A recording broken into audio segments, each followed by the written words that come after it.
ನೋಡ್ರಿ, one nation one election, ಮಹಿಳಾ bill, ಜಾತಿ ಗಣತಿ ಇದೆಲ್ಲವೂ ಕೂಡ ಭಾರತ ಸರ್ಕಾರದ ಸನ್ಮಾನ್ಯ ನರೇಂದ್ರ ಮೋದಿಯವರ ದೂರದೃಷ್ಟಿಯ ಚಿಂತನೆ. ಎಲ್ಲ ಒಂದು ಕಡೆ ಏನೋ ಒಂದು ಹೇಳೋದು, ಗಾಳಿಯಲ್ಲಿ ಗನ್ನಾಡಿಸೋದು ಪರಿಸ್ಥಿತಿ ಮಾಡ್ತಕ್ಕಂಥದ್ದು ಇನ್ಮೇಲಾದ್ರು ಬಿಟ್ಟು ರಾಜ್ಯದ ಅಭಿವೃದ್ಧಿಗೆ ಪೂರಕವಾದ ಕಾರ್ಯಕ್ರಮಗಳನ್ನು ಮಾಡತಕ್ಕಂಥದ್ದು ಒಳ್ಳೆಯದು.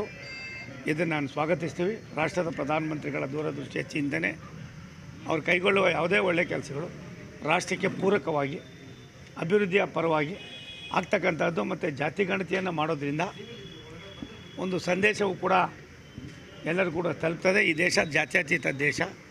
ಈ ಜಾತ್ಯತೀತ ದೇಶದಲ್ಲಿ ಸುಮಾರು ವರ್ಷಗಳ ತದನಂತರ ಇದು ಮಾಡ್ತಾ ಇರ್ತಕ್ಕಂಥದ್ದು ಅವಶ್ಯಕತೆ ಇದೆ. ಅದನ್ನು ಮಾಡ್ತಾಯಿದ್ದಾರೆ. ಅಪ್ಪ ಒಂದು ನಿಮಿಷ, ಅವ್ರಿಗೆ ಇನ್ನೇನು ಕೆಲಸ? ಅವ್ರಿಗೆ ಕೆಲಸ ಇದ್ರಲ್ವಾ? ಅವ್ರ ಕೈಲಿ ಏನಾದ್ರು ಕಿಸ್ತಿದ್ರಾ? ಯಾಕೆ ಅವರೇ ಇದ್ರಲ್ಲ, ಯಾಕೆ ಮಾಡಬಾರ್ದಾಗಿತ್ತು? ಮೋದಿಯವ್ರು ಬಂದು 13ನೇ ಬಾರಿ ಪ್ರೈಮ್ ಮಿನಿಸ್ಟ್ರು. ಇವ್ರು ಎಷ್ಟು ಸಾರಿ ಇದ್ದರು, ಎಷ್ಟು ವರ್ಷ ಇದ್ದರು, ಅವತ್ತೇನು ಮಾಡಿದರು? ಎಲ್ಲ ಒಂದು ಕಡೆ ಸಾಮಾನ್ಯ ಜನರ ಮನಸ್ಸನ್ನು ಬದಲಾವಣೆ ಮಾಡೋದು, ಮತ್ತೊಂದು ಮಾಡೋದಕ್ಕಿಂತ ಹೆಚ್ಚಾಗಿ ದೇಶ ದೊಡ್ಡದು, ದೇಶದ ಅಭಿವೃದ್ಧಿ ದೊಡ್ಡದು.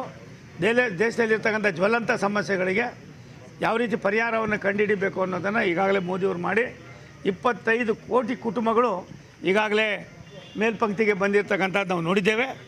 ಎಕಾನಮಿಯನ್ನು ಸರಿ ಮಾಡೋದ್ರಿಂದ, ದೇಶದ ಅಭಿವೃದ್ಧಿ ಮಾಡೋದ್ರಿಂದ ಏನಾಗ್ತದೆ ಅನ್ನೋದಕ್ಕೆ ಮೋದಿಯವರು ಕೂಡ ನಮಗೆ ಒಂದು ಉದಾಹರಣೆ ಆಗಿದ್ದಾರೆ. ಈ ರೀತಿಯಾಗಿ ಮಾತನಾಡ್ತಕ್ಕಂಥದ್ದು ಬಾಲಿಶವಾದ ಹೇಳಿಕೆಗಳನ್ನು ಬಿಟ್ಟು ದೇಶದ ಸಮಗ್ರ ಅಭಿವೃದ್ಧಿಯಲ್ಲಿ ದೇಶವನ್ನು ಇವತ್ತಿನ ಸಂದಿಗ್ಧ ಪರಿಸ್ಥಿತಿಯಲ್ಲಿ ಪಾರು ಮಾಡ್ತಕ್ಕಂಥದ್ದಕ್ಕೆ ಒಟ್ಟಾಗಿ ಕೆಲಸ ಮಾಡೋಣ.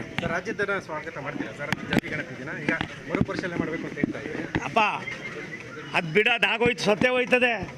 ಅದೆಲ್ಲಿ ಉಳಿತದೆ? ಅದು ಹೊಟ್ಟೋಯ್ತದು. ಅದನ್ನು ಯಾರು ಕೇಳ್ತಾರೆ? ಜಾತಿ ಗಣತಿ ಮಾಡ್ತಕ್ಕಂಥ ಪವರ್ ಇರೋದು ಭಾರತ ಸರ್ಕಾರಕ್ಕೆ, ಯಾವುದೇ ಭಾರತ ಸರ್ಕಾರ ಇದ್ದಾಗ. ಆದ್ದರಿಂದ ಅದು ತಾನಾಗಿ ನಿಷ್ಕ್ರಿಯವಾಗ್ತದೆ. ಈಗಾಗಲೇ ಏನು ಭಾರತ ಸರ್ಕಾರ ತೀರ್ಮಾನ ಮಾಡಿದೆ ಅದು ಎಲ್ಲರ ಮನಸ್ಸಲ್ಲಿರ್ತಕ್ಕಂಥ ಭಾವನೆಗಳಾಗಬೇಕು. ಈ ದೇಶದಲ್ಲಿ ಎಲ್ಲ ವರ್ಗದ ಜನ ಯಾರ್ಯಾರು ಎಷ್ಟೆಷ್ಟಿದ್ದಾರೆ ಅನ್ನೋದು ಮಾಹಿತಿ ಸಿಗಬೇಕಾಗಿರೋದು ಧರ್ಮ. ಆ ಕೆಲಸವನ್ನು ಭಾರತ ಸರ್ಕಾರ ಮಾಡ್ತದೆ. ಮೋದಿ ಅವರು ಒಂದು ಪೋಸ್ಟ್ ಮಾಡಿದ್ದಾರೆ ಸರ್, ಗಾಯಪ್ಪ ಅಂತ, ಕಾಂಗ್ರೆಸ್ ಒಂದು ಪೋಸ್ಟ್ ಹಾಕಿದ್ದಾರೆ. ನೋಡಪ್ಪ, ಸಂಸ್ಕಾರ ಇಲ್ಲದೆ ಹೋದವ್ರಿಗೆ, ಸಂಸ್ಕೃತಿ ಇಲ್ಲದೆ ಹೋದವ್ರಿಗೆ, ದೇಶದ ಅರಿವು ಇಲ್ಲದೆ ಹೋಗಿರ್ತಕ್ಕಂಥವ್ರಿಗೆ ಇಂಥ ಹುಚ್ಚರು ಕಟ್ಕೊಂಡು ಏನೂ ಮಾಡೋಕ್ಕಾಗೋದಿಲ್ಲ. ಇವರನ್ನು ಆ ಹುಚ್ಚಾಸ್ಪತ್ರೆಯಲ್ಲಿ ಇರೋರಾದ್ರೂ ಮೇಲೂ ಅವ್ರಿಗಿನ್ನ ಕೀಳಾಗಿ ದೇಶದ ಒಬ್ಬ ಮಹಾನ್ ನಾಯಕನನ್ನು, ದೇಶದ ಅಭಿವೃದ್ಧಿಯನ್ನು ಮಾಡ್ತಕ್ಕಂಥವನ್ನ, ದೇಶವನ್ನು 10 ವರ್ಷದಲ್ಲಿ 50 ವರ್ಷ ಮುಂದೆ ಕೊಂಡೋಗಿರ್ತಕ್ಕಂಥವ್ರ ಬಗ್ಗೆ ಇವ್ರಿಗಿರ್ತಕ್ಕಂಥ ಕೀಳಿರಿಮೆ ಇದೆಯಲ್ಲ, ಈ ಕೀಳಿರಿಮೆ ಹೋಗೋ ತನಕ ಇವ್ರು ಉದ್ಧಾರ ಆಗೋಲ್ಲ. ನೋಡ್ರಿ, ಒನ್ ನೇಷನ್ ಒನ್ ಎಲೆಕ್ಷನ್, ಮಹಿಳಾ ಬಿಲ್ಲು, ಜಾತಿ ಗಣತಿ ಇದೆಲ್ಲವೂ ಕೂಡ ಭಾರತ ಸರ್ಕಾರದ ಸನ್ಮಾನ್ಯ ನರೇಂದ್ರ ಮೋದಿಯವರ ದೂರದೃಷ್ಟಿಯ ಚಿಂತನೆ. ಎಲ್ಲ ಒಂದು ಕಡೆ ಏನೋ ಒಂದು ಹೇಳೋದು, ಗಾಳಿಯಲ್ಲಿ ಗನ್ನಾಡಿಸೋದು ಪರಿಸ್ಥಿತಿ ಮಾಡ್ತಕ್ಕಂಥದ್ದು ಇನ್ಮೇಲಾದ್ರು ಬಿಟ್ಟು ರಾಜ್ಯದ ಅಭಿವೃದ್ಧಿಗೆ ಪೂರಕವಾದ ಕಾರ್ಯಕ್ರಮಗಳನ್ನು ಮಾಡತಕ್ಕಂಥದ್ದು ಒಳ್ಳೆಯದು.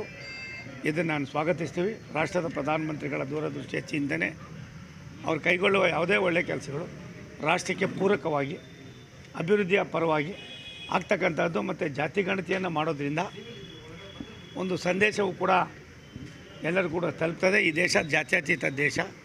ಈ ಜಾತ್ಯತೀತ ದೇಶದಲ್ಲಿ ಸುಮಾರು ವರ್ಷಗಳ ತದನಂತರ ಇದು ಮಾಡ್ತಾ ಇರ್ತಕ್ಕಂಥದ್ದು ಅವಶ್ಯಕತೆ ಇದೆ. ಅದನ್ನು ಮಾಡ್ತಾಯಿದ್ದಾರೆ. ಅಪ್ಪ ಒಂದು ನಿಮಿಷ, ಅವ್ರಿಗೆ ಇನ್ನೇನು ಕೆಲಸ? ಅವ್ರಿಗೆ ಕೆಲಸ ಇದ್ರಲ್ವಾ? ಅವ್ರ ಕೈಲಿ ಏನಾದ್ರು ಕಿಸ್ತಿದ್ರಾ? ಯಾಕೆ ಅವರೇ ಇದ್ರಲ್ಲ, ಯಾಕೆ ಮಾಡಬಾರ್ದಾಗಿತ್ತು? ಮೋದಿಯವ್ರು ಬಂದು 13ನೇ ಬಾರಿ ಪ್ರೈಮ್ ಮಿನಿಸ್ಟ್ರು. ಇವ್ರು ಎಷ್ಟು ಸಾರಿ ಇದ್ದರು, ಎಷ್ಟು ವರ್ಷ ಇದ್ದರು, ಅವತ್ತೇನು ಮಾಡಿದರು? ಎಲ್ಲ ಒಂದು ಕಡೆ ಸಾಮಾನ್ಯ ಜನರ ಮನಸ್ಸನ್ನು ಬದಲಾವಣೆ ಮಾಡೋದು, ಮತ್ತೊಂದು ಮಾಡೋದಕ್ಕಿಂತ ಹೆಚ್ಚಾಗಿ ದೇಶ ದೊಡ್ಡದು, ದೇಶದ ಅಭಿವೃದ್ಧಿ ದೊಡ್ಡದು. ದೇಶದಲ್ಲಿರ್ತಕ್ಕಂಥ ಜ್ವಲಂತ ಸಮಸ್ಯೆಗಳಿಗೆ ಯಾವ ರೀತಿ ಪರಿಹಾರವನ್ನು ಕಂಡುಹಿಡಿಬೇಕು ಅನ್ನೋದನ್ನು ಈಗಾಗಲೇ ಮೋದಿಯವರು ಮಾಡಿ 25 ಕೋಟಿ ಕುಟುಂಬಗಳು ಈಗಾಗಲೇ ಮೇಲ್ಪಂಕ್ತಿಗೆ ಬಂದಿರತಕ್ಕಂಥದ್ದು ನಾವು ನೋಡಿದ್ದೇವೆ. ಎಕಾನಮಿಯನ್ನು ಸರಿ ಮಾಡೋದ್ರಿಂದ, ದೇಶದ ಅಭಿವೃದ್ಧಿ ಮಾಡೋದ್ರಿಂದ ಏನಾಗ್ತದೆ ಅನ್ನೋದಕ್ಕೆ ಮೋದಿಯವರು ಕೂಡ ನಮಗೆ ಒಂದು ಉದಾಹರಣೆ ಆಗಿದ್ದಾರೆ. ಈ ರೀತಿಯಾಗಿ ಮಾತನಾಡ್ತಕ್ಕಂಥದ್ದು ಬಾಲಿಶವಾದ ಹೇಳಿಕೆಗಳನ್ನು ಬಿಟ್ಟು ದೇಶದ ಸಮಗ್ರ ಅಭಿವೃದ್ಧಿಯಲ್ಲಿ ದೇಶವನ್ನು ಇವತ್ತಿನ ಸಂದಿಗ್ಧ ಪರಿಸ್ಥಿತಿಯಲ್ಲಿ ಪಾರು ಮಾಡ್ತಕ್ಕಂಥದ್ದಕ್ಕೆ ಒಟ್ಟಾಗಿ ಕೆಲಸ ಮಾಡೋಣ. ಸರ್ ರಾಜ್ಯದ ಸ್ವಾಗತ ಮಾಡ್ತೀರಾ ಸರ್ ಜಾತಿ ಗಣತಿ ದಿನ? ಈಗ ಮರುಪರಿಶೀಲನೆ ಮಾಡಬೇಕು ಅಂತ ಹೇಳ್ತಾ ಇದ್ದೀವಿ. ಅಪ್ಪ ಅದು ಬಿಡೋದು ಆಗೋಯ್ತು, ಸತ್ತೇ ಹೋಯ್ತದೆ. ಅದೆಲ್ಲಿ ಉಳಿತದೆ? ಅದು ಹೊಟ್ಟೋಯ್ತದು. ಅದನ್ನು ಯಾರು ಕೇಳ್ತಾರೆ? ಜಾತಿ ಗಣತಿ ಮಾಡ್ತಕ್ಕಂಥ ಪವರ್ ಇರೋದು ಭಾರತ ಸರ್ಕಾರಕ್ಕೆ, ಯಾವುದೇ ಸರ್ಕಾರ ಇದ್ದಾಗ. ಆದ್ದರಿಂದ ಅದು ತಾನಾಗಿ ನಿಷ್ಕ್ರಿಯವಾಗ್ತದೆ. ಈಗಾಗಲೇ ಏನು ಭಾರತ ಸರ್ಕಾರ ತೀರ್ಮಾನ ಮಾಡಿದೆ ಅದು ಎಲ್ಲರ ಮನಸ್ಸಲ್ಲಿರ್ತಕ್ಕಂಥ ಭಾವನೆಗಳಾಗಬೇಕು. ಈ ದೇಶದಲ್ಲಿ ಎಲ್ಲ ವರ್ಗದ ಜನ ಯಾರ್ಯಾರು ಎಷ್ಟೆಷ್ಟಿದ್ದಾರೆ ಅನ್ನೋದು ಮಾಹಿತಿ ಸಿಗಬೇಕಾಗಿರೋದು ಧರ್ಮ. ಆ ಕೆಲಸವನ್ನು ಭಾರತ ಸರ್ಕಾರ ಮಾಡ್ತದೆ. ಮೋದಿ ಅವರು ಒಂದು ಪೋಸ್ಟ್ ಮಾಡಿದ್ದಾರೆ ಸರ್, ಗಾಯಪ್ಪ ಅಂತ ಕಾಂಗ್ರೆಸ್ ಒಂದು ಪೋಸ್ಟ್ ಹಾಕಿದ್ದಾರೆ. ನೋಡಪ್ಪ, ಸಂಸ್ಕಾರ ಇಲ್ಲದೆ ಹೋದವ್ರಿಗೆ, ಸಂಸ್ಕೃತಿ ಇಲ್ಲದೆ ಹೋದವ್ರಿಗೆ, ದೇಶದ ಅರಿವು ಇಲ್ಲದೆ ಹೋಗಿರ್ತಕ್ಕಂಥವ್ರಿಗೆ ಇಂಥ ಹುಚ್ಚರು ಕಟ್ಕೊಂಡು ಏನೂ ಮಾಡೋಕ್ಕಾಗೋದಿಲ್ಲ. ಇವರನ್ನು ಆ ಹುಚ್ಚಾಸ್ಪತ್ರೆಯಲ್ಲಿ ಇರೋರಾದ್ರೂ ಮೇಲೂ ಅವ್ರಿಗಿನ್ನ ಕೀಳಾಗಿ ದೇಶದ ಒಬ್ಬ ಮಹಾನ್ ನಾಯಕನನ್ನು, ದೇಶದ ಅಭಿವೃದ್ಧಿಯನ್ನು ಮಾಡ್ತಕ್ಕಂಥವನ್ನ, ದೇಶವನ್ನು 10 ವರ್ಷದಲ್ಲಿ 50 ವರ್ಷ ಮುಂದೆ ಕೊಂಡೋಗಿರ್ತಕ್ಕಂಥವ್ರ ಬಗ್ಗೆ ಇವ್ರಿಗಿರ್ತಕ್ಕಂಥ ಕೀಳಿರಿಮೆ ಇದೆಯಲ್ಲ, ಈ ಕೀಳಿರಿಮೆ ಹೋಗೋ ತನಕ ಇವ್ರು ಉದ್ಧಾರ ಆಗೋದು. ನೋಡ್ರಿ, ಒನ್ ನೇಷನ್ ಒನ್ ಎಲೆಕ್ಷನ್, ಮಹಿಳಾ ಬಿಲ್ಲು, ಜಾತಿ ಗಣತಿ, ಇದೆಲ್ಲವೂ ಕೂಡ ಭಾರತ ಸರ್ಕಾರದ ಸನ್ಮಾನ್ಯ ನರೇಂದ್ರ ಮೋದಿಯವರ ದೂರದೃಷ್ಟಿಯ ಚಿಂತನೆ. ಎಲ್ಲ ಒಂದು ಕಡೆ ಏನೋ ಒಂದು ಹೇಳೋದು, ಗಾಳಿಯಲ್ಲಿ ಗನ್ನಾಡಿಸೋದು ಪರಿಸ್ಥಿತಿ ಮಾಡ್ತಕ್ಕಂಥದ್ದನ್ನು ಇನ್ಮೇಲಾದ್ರು ಬಿಟ್ಟು ರಾಜ್ಯದ ಅಭಿವೃದ್ಧಿಗೆ ಪೂರಕವಾದ ಕಾರ್ಯಕ್ರಮಗಳನ್ನು ಮಾಡತಕ್ಕಂಥದ್ದು ಒಳ್ಳೆಯದು. ಇದನ್ನು ನಾನು ಸ್ವಾಗತಿಸ್ತೀವಿ. ರಾಷ್ಟ್ರದ ಪ್ರಧಾನಮಂತ್ರಿಗಳ ದೂರದೃಷ್ಟಿಯ ಚಿಂತನೆ, ಅವ್ರು ಕೈಗೊಳ್ಳುವ ಯಾವುದೇ ಒಳ್ಳೆಯ ಕೆಲಸಗಳು ರಾಷ್ಟ್ರಕ್ಕೆ ಪೂರಕವಾಗಿ ಅಭಿವೃದ್ಧಿಯ ಪರವಾಗಿ ಆಗ್ತಕ್ಕಂಥದ್ದು. ಮತ್ತು ಜಾತಿ ಗಣತಿಯನ್ನು ಮಾಡೋದ್ರಿಂದ ಒಂದು ಸಂದೇಶವು ಕೂಡ ಎಲ್ಲರೂ ಕೂಡ ತಲುಪ್ತದೆ. ಈ ದೇಶ ಜಾತ್ಯತೀತ ದೇಶ. ಈ ಜಾತ್ಯತೀತ ದೇಶದಲ್ಲಿ ಸುಮಾರು ವರ್ಷಗಳ ತದನಂತರ ಇದು ಮಾಡ್ತಾ ಇರ್ತಕ್ಕಂಥದ್ದು ಅವಶ್ಯಕತೆ ಇದೆ. ಅದನ್ನು ಮಾಡ್ತಾಯಿದ್ದಾರೆ. ಸರ್, ಈಗ ಅಪ್ಪ ಒಂದು ನಿಮಿಷ, ಅವ್ರಿಗೆ ಇನ್ನೇನು ಕೆಲಸ? ಅವ್ರಿಗೆ ಕೆಲಸ ಇದ್ರಲ್ವಾ? ಅವ್ರ ಕೈಲಿ ಏನಾದ್ರು ಕಿಸ್ತಿದ್ರಾ? ಯಾಕೆ ಅವರೇ ಇದ್ರಲ್ಲ, ಯಾಕೆ ಮಾಡಬಾರ್ದಾಗಿತ್ತು? ಮೋದಿಯವ್ರು ಬಂದು 13ನೇ ಬಾರಿ ಪ್ರೈಮ್ ಮಿನಿಸ್ಟ್ರು. ಇವ್ರು ಎಷ್ಟು ಸಾರಿ ಇದ್ದರು? ಎಷ್ಟು ವರ್ಷ ಇದ್ದರು? ಅವತ್ತೇನು ಮಾಡಿದರು? ಎಲ್ಲ ಒಂದು ಕಡೆ ಸಾಮಾನ್ಯ ಜನರ ಮನಸ್ಸನ್ನು ಬದಲಾವಣೆ ಮಾಡೋದು, ಮತ್ತೊಂದು ಮಾಡೋದಕ್ಕಿಂತ ಹೆಚ್ಚಾಗಿ ದೇಶ ದೊಡ್ಡದು, ದೇಶದ ಅಭಿವೃದ್ಧಿ ದೊಡ್ಡದು. ದೇಶದಲ್ಲಿರ್ತಕ್ಕಂಥ ಜ್ವಲಂತ ಸಮಸ್ಯೆಗಳಿಗೆ ಯಾವ ರೀತಿ ಪರಿಹಾರವನ್ನು ಕಂಡುಹಿಡಿಬೇಕು ಅನ್ನೋದನ್ನು ಈಗಾಗಲೇ ಮೋದಿಯವರು ಮಾಡಿ 25 ಕೋಟಿ ಕುಟುಂಬಗಳು ಈಗಾಗಲೇ ಮೇಲ್ಪಂಕ್ತಿಗೆ ಬಂದಿರತಕ್ಕಂಥದ್ದು ನಾವು ನೋಡಿದ್ದೇವೆ. ಎಕಾನಮಿಯನ್ನು ಸರ್ ಮಾಡೋದ್ರಿಂದ, ದೇಶದ ಅಭಿವೃದ್ಧಿ ಮಾಡೋದ್ರಿಂದ ಏನಾಗ್ತದೆ ಅನ್ನೋದಕ್ಕೆ ಮೋದಿಯವರು ಕೂಡ ನಮಗೆ ಒಂದು ಉದಾಹರಣೆ ಆಗಿದ್ದಾರೆ.